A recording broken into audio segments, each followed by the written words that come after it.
నా అన్వేషణ అన్వేష్పై పెద్ద ఎత్తున కేసులు నమోదవుతున్నాయి.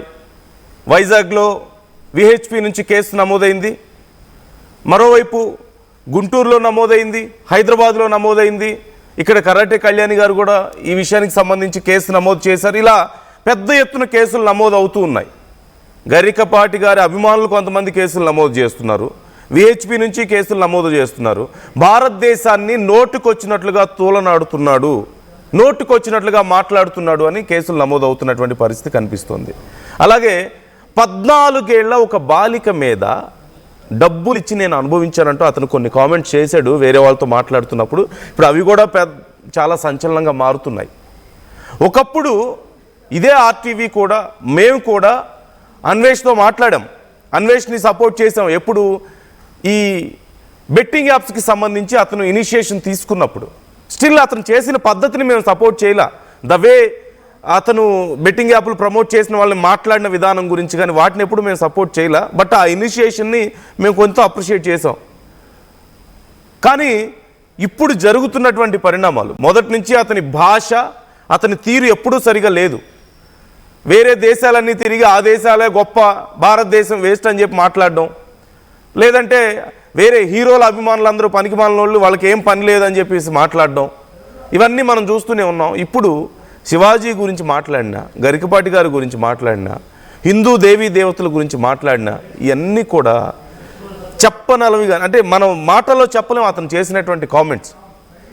సరే ఇవన్నీ కాదు, మొత్తం మీద సబ్స్క్రైబర్స్ తగ్గిపోతున్నారు, అన్ఫాలో చేస్తున్నారు చాలామంది అని చెప్పేసి సారీ చెప్తున్నా అన్నాడు. But it's not looking like sorry. అది ఒక బ్లాక్మెయిల్ లాగా కనిపిస్తుంది.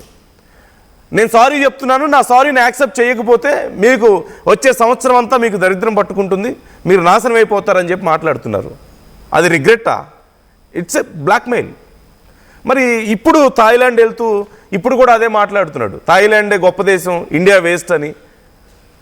ఓకే, అక్కడ మంచి లేదని మనం చెప్పలేము. ఖచ్చితంగా ప్రతి దేశంలోనూ మంచి ఉంటుంది, చెడు ఉంటుంది. థాయిలాండ్లో మొత్తం 100% మంచేనా? అక్కడ ఏం లేవా? అక్కడ ఎలా బిజినెస్ జరుగుతుంది, ఏం జరుగుతుంది అనేది మనకు తెలియదా? డ్రగ్స్ కల్చర్ గురించి మనకు తెలియదా? వీడు అక్కడ లీగలైజ్ చేసేసారు, రోడ్డు పక్కన ఎక్కడ చూసినా కనిపిస్తుంటుంది మనకి. ఇలా మంచి చెడు రెండూ ఉన్నాయి. కాకపోతే ఎన్ని కేసులు నమోదైనా, చాలామంది కేసులు పెట్టాలని చెప్పి అడుగుతున్నా అతన్ని ఇక్కడికి తీసుకురావడం అనేది సాధ్యం అవుతుందా? ఫస్ట్ థింగ్, అతను చేస్తున్న మాటలు, అతను మాట్లాడుతున్న మాటలు, అతను చేస్తున్న కామెంట్స్, అతని బిహేవియర్ అంతా ఇట్స్ వర్స్ట్. మాట్లాడుకోవడానికి కూడా ఇంకా చాలా చీప్గా అనిపిస్తుంది.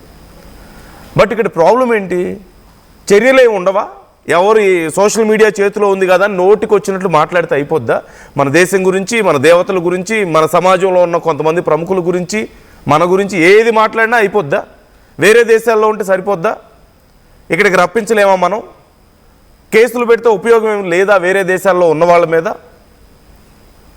సబ్స్క్రైబర్స్ నాకు అవసరం లేదు, ఒక్కలో సబ్స్క్రైబర్స్ అని చెప్పి మాట్లాడుతున్నాడు. సో ఇప్పటికే సబ్స్క్రైబర్స్ భారీగా తగ్గిపోయారు, ఇంకా తగ్గుతూనే ఉన్నారు. బట్ ఏం చర్యలు తీసుకోవాలి అతని మీద? ఏం చేయాలి ఇతని విషయంలో? కేసులు పెడుతున్నారు, కేసులు పెడితే అయిపోయిందా? లోకల్ పోలీస్ స్టేషన్లో కేసు పెడితే ఏం జరుగుతుంది? అసలు ఏం జరగాల్సిన అవసరం ఉంది? మనం ఒక అడ్వకేట్తో కూడా ఇప్పుడు మాట్లాడబోతున్నాం. వేరే దేశాల్లో ఉండి ఇలా నోటికొచ్చినట్లు మాట్లాడితే ఏం చేయలేమా, ఏం చర్యలు తీసుకోగలుగుతాం అనేది మరొక ముఖ్యమైన విషయం. నాతో ఇప్పుడు నరోత్తమ్ గారు జాయిన్ అవుతున్నారు. నరోత్తమ్ త్రిపురనేని గారు, సోషల్ క్రిటిక్, మనతో అందుబాటులో ఉన్నారు. అలాగే కృష్ణకుమారి గారు, సోషల్ యాక్టివిస్ట్, మనందరికీ సుపరిచితురాలు, బాగా జాయిన్ అవుతున్నారు. మీ ఇద్దరికీ స్వాగతం అండి, నరోత్తమ్ గారు అలాగే కృష్ణకుమారి గారు. Welcome to RTV debate. కాకపోతే ఇక్కడ ఒక్క విషయం వ్యూవర్స్కి నేను చెప్పదలుచుకుంది, మీకు కూడా ఇది కేవలం ఏదో అన్వేష్ గురించి ఏదో మాట్లాడేస్తున్నాం, నెగిటివ్గా మాట్లాడేస్తున్నాం అనేది కాదు. ఖచ్చితంగా అందరికీ అవకాశం ఉంటుంది. In case if anyone wants to support Anvesh, మాకు కాల్ చేయొచ్చు, మాకు మెసేజ్ చేయండి, లేదంటే మాకు కాల్ చేయండి. మీరు అన్వేష్ తరపున ఎవరైనా, కొన్ని కామెంట్స్ వస్తున్నాయి అన్వేష్ని సపోర్ట్ చేస్తూ, మరి అతను వాళ్ళ ఫ్రెండ్స్తో కామెంట్ చేపిస్తున్నాడా, లేకపోతే అతని పిఆర్ టీమ్ కామెంట్స్ చేస్తుందో మాకు తెలీదు. ఇట్ సీమ్స్ లైక్ అతని పిఆర్ టీమ్ కామెంట్స్ చేస్తున్నట్లుగా తెలుస్తుంది. అతని బిహేవియర్ చూసిన తర్వాత, అతని కామెంట్స్ చూసిన తర్వాత ఎవరు సపోర్ట్ చేయట్లేదు, చేయడానికి రావట్లేదు కూడా. But in case if anyone there, ఎవరైనా ఉంటే కాంటాక్ట్లోకి రండి మాతో. We are ready to take you to live మేము లైవ్లో తీసుకుంటాం మిమ్మల్ని, మీరు మాట్లాడొచ్చు. సపోర్ట్ చేయాలనుకునే వాళ్ళు మీ వర్షన్ కూడా మేము వింటాం. There is nothing from our side, support చేయడానికి ఏమీ లేదు.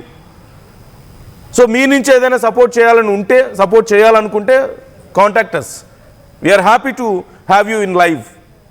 మీరు కామెంట్ చేయొచ్చు, కాల్ చేయొచ్చు. స్క్రీన్ మీద స్క్రోల్ అవుతున్న numbers, you can call to that number. And మీ ఒపీనియన్స్ షేర్ చేసుకోవడానికి కూడా మాతో కాల్ చేయొచ్చు. ఏం చేయాలి, విదేశాల నుంచి ఎలా రప్పించాలి, ఎలాంటి చర్యలు తీసుకోవాలి ఇలాంటి వాళ్ళ మీద.